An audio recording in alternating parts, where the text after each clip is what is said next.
Section 8.5, testing a claim about a mean, sigma, not known. Although we learned how to test when the population standard deviation sigma is known, in most realistic cases sigma is not known. Usually we know very little about the population.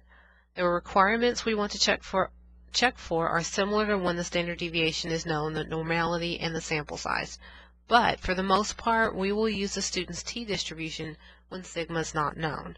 Just like we had a test statistic for proportions and then for testing the mean when sigma is known, we also have a test statistic for testing when sigma is not known. This is when we'll use the student's t-table. So it almost looks very similar to the z test statistic. We have x bar, we have our mu sub x, but this time we're going to replace the population standard deviation with the sample standard deviation s here, divided by the square root of n, but otherwise it looks very, very similar. But remember, the other component of the t-table is we have to know the degrees of freedom, and the degrees of freedom come from the sample size less 1, so we need both of those pieces. Since we've gotten a lot of practice with hypothesis testing, let's jump right into an example. Example 1. A job placement director claims that the average starting salary for nurses is $23,000. A sample of 10 nurses' salaries has a mean of $23,300 and a standard deviation of $400.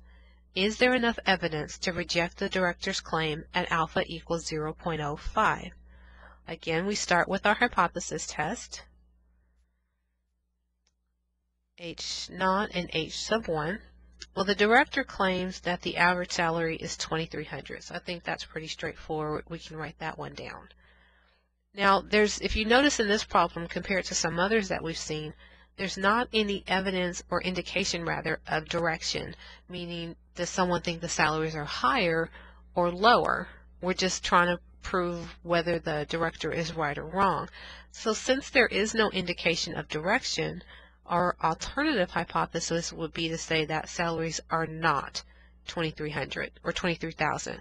So we don't know if they're higher or lower, and with this test we're just going to prove that they're not $2,300 or close enough to say $2,300. Because we have the not equal to, this makes this a two-tailed test. And we will do this one by the traditional method.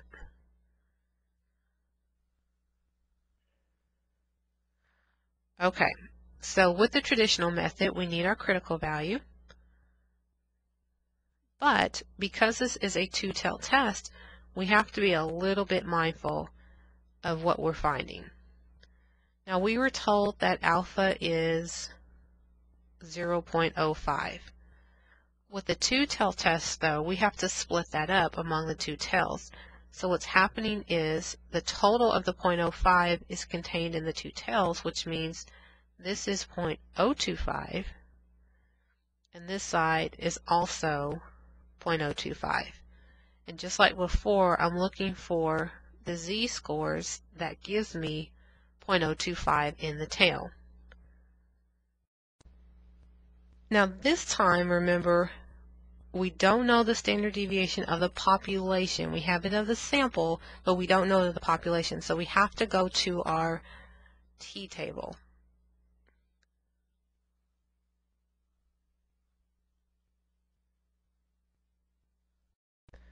Okay, so we have two tails, or 0.05, the area in two tails, which is the same as 0.025, area in one tail. And we forgot to do degrees of freedom. And degrees of freedom here are 10 minus 1 or 9. We need that piece of information. Okay, so going back to our t-table, we go down here until we get to 9. And then we go until we are under that 0.025 or 0.05 for the two tails. And our critical value is 2.262. So negative 2.262 on this side and positive 2.262 over here on the right. Okay, next we need our test value. So t is equal to x bar minus mu sub x bar over s, the sample standard deviation, square root of n. From the sample of the 10 nurses, their salaries were $23,300 minus the director's claim of just $2,300, or $1,000 rather. Standard deviation was $400 and divided by the square root of the sample size 10. Put all of that into our calculator, making sure to use parentheses upstairs, and I get 2.372 So now I'm supposed to compare that to my critical values. I'm going to insert a page here, give us a little bit more room. Okay, so here's my picture. Just redraw it. So I know I have 2.262 down here and negative 2.262 down here. Well, where does 2.372 compare? Well, it's right here. 2.372. And that falls in the rejection region. So we would reject H naught. And then our summary or conclusion would be there's enough evidence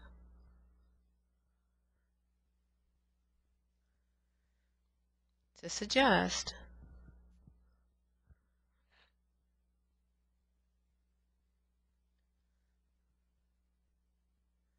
that the average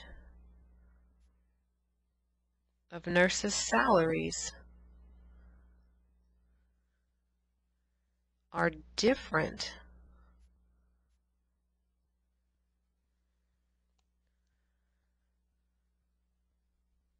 than $23,000. Now, I cannot say that the salaries are higher. Even though we had this test value and it was on the right side, that's probably indicating that salaries are higher, but that's not what I've proven. So the most I can say is what's set up in the alternative hypothesis is that the average salaries are not $2,300, but I cannot make a statement saying whether they're higher or lower, so be careful with that. Okay, now number 2, and we're going to do this one, the p-value method. And we've had a few problems with the p-value. We've done proportions with p-values, and we've done the z-test with p-value. The t-table is set up a little bit different than our normal table, so we'll make sure we get an example of this and understand how to find a p-value here. Okay, what do we have? The average undergraduate cost for tuition, fees, not feels, fees and room and board for 2-year institutions last year was $13,252. The following year, a random sample of 20 2-year institutions had a mean of 15,560 and a standard deviation of 3,500. So, and just to point out, because when you get into a test situation, each problem is not going to be laid out saying, this one, the standard deviation of the population is known, but on this one, the standard deviation of the population is not known. That's the decision you'll have to make. And even though there is a standard deviation stated in this population, what you want to notice is that it's coming from the sample. Also, usually if the population standard deviation is known, they will state it and they'll use that alpha or the Greek character sigma. So that's a big giveaway that it's from the population and you would use a z-score. But because this standard deviation is coming from the sample, that means I don't know the population standard deviation and I'm going to use a t. So get in the habit of making that decision. Am I using a z? Am I using a t? Based on the information that's given in the problem. Okay, so sample has a mean of 15,560, standard deviation is 3,500.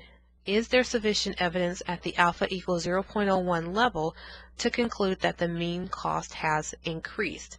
That word there helps us out with the direction of our test.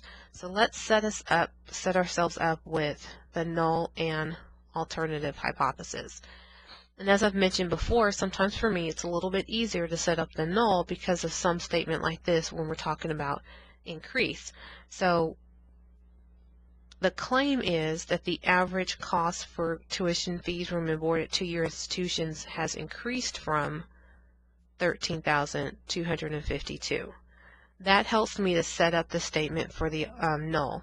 That means this one will be that the average tuition was less than or equal to $13,252. So I don't really want to say equal here, since the alternative was a greater than, then I want to use my less than or equal to in the null. Okay, and since we're greater than, that means we will have a right-tailed test. Now, for the p-value method, we do not need critical values, but we do need the test value. So remember, that's going to be x bar minus mu sub x bar over s, square root of n. So that's 15,560 minus 13,252 divided by 3,500, standard deviation from the sample, and square root of 20. Putting that all in my calculator, making sure to use parentheses in the top. Probably wouldn't hurt to have parentheses in the bottom. I get 2.95. And remember, with a t, we also want our degrees of freedom. Degrees of freedom here would be 20 minus 1, or 19. Okay, so let's draw a picture so we can tell what's going on. So what's happening here is I have this value, and it's a t value, 2.95. What I don't know is what is that area in the tail. Now here's where things are a little bit different. On a normal table, you would just kind of search all over the table looking for a value that's as close to, well, actually we did it a different way. We would look up that specific value to find the area in the tail. The t-table is set up a completely different way, so we can't do that. And we also can't look anywhere we want to for a value that's close to our t-value. We have to initially go by the degrees of freedom. So our degrees of freedom were 19. So I come down here, there's 19, and then I go under the alpha that was stated in the problem. We had an alpha of 0.01. So I'm looking here, or not, that's actually, I misspoke. So we go down to degrees of freedom, 19, and then I go across, not worrying about alpha just yet, until I get a value that's pretty close to the value we got. Now we got 2.95, and there's only 4 values to choose from here. 2.8 is the highest, and therefore the only choice for being close to 2.95, what we got. But what we're looking for is not the t-value, we're looking for alpha. We want that area in the tails. So with this value, now I go up and look at the alpha. Well, this is a one-tailed test, so I want to make sure that I'm paying attention to that. And the alpha is 0.005. Now this is not exact, because 2.861 is really not very, very close to 2.95, but it's pretty much all we have. But if we had more values in our table, so going this way, so notice our values 1.3, 1.7, 2.0, 2.5, 2.861. As I go to the left, these values are increasing. And notice that our alphas up here are getting smaller. So as I go further to the left, which 2.95 would be to the left, my value up here has to be something smaller than 0.005. If you notice, because we start with 0.1, 0.05, 0.025, 0.01, 0.005. So it's something smaller than 0.05. I don't know the exact value, and I don't have to know the exact value, but I at least know that the p-value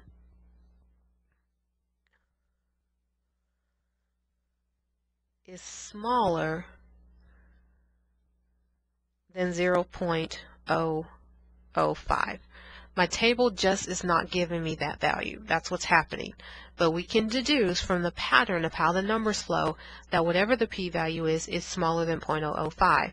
Even with that non-exact information, I can still make a decision about the p-value, because remember, we compare our p-value to the alpha value. Well, I can just take that 0.05, and compare it to the alpha 0.01. I know the p-value is not exactly 0.005, but I know it's not going to be any bigger than that. In fact, it's going to be less, and it is less than 0.01. So I can still make a conclusion even though I don't have the exact value. And we would say here that because the p-value is low, we're going to reject H0. So in our summary, we would say there's evidence to suggest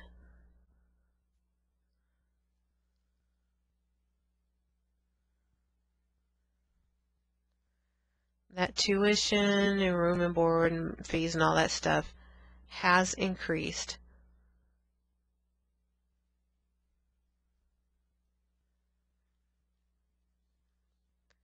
at two-year colleges. Okay, so I hope we're okay on the whole p-value issue. If you chose to use your calculator to find, or a program or something, the exact p-value for 2.95 is 0.00411, which, as you can see, is pretty close to 0.005, but it's definitely less. But you don't have to have that exact value. So this one's quite different from what we've done. We're kind of used to using our standard normal tables, either having the z-score and finding the area, or finding the area to find the z-score, and this one's a little different. So be really careful with how you do that, because depending on the p-value that you pick, you could come up with a wrong conclusion. But hopefully that makes sense.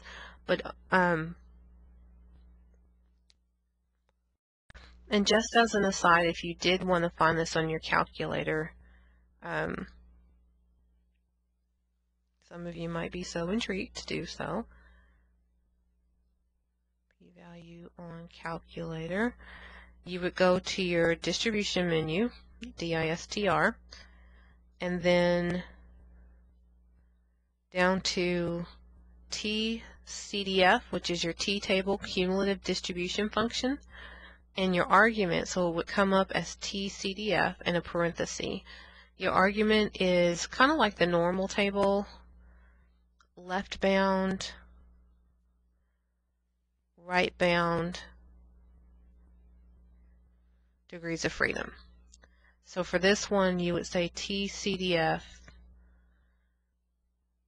2.95, and then some big number like 999 to say that you're going infinitely into the tail, and then the degrees of freedom were 19, and that should spit out that 0.00411 as a p-value. Okay, finally, so we've had all these different tests.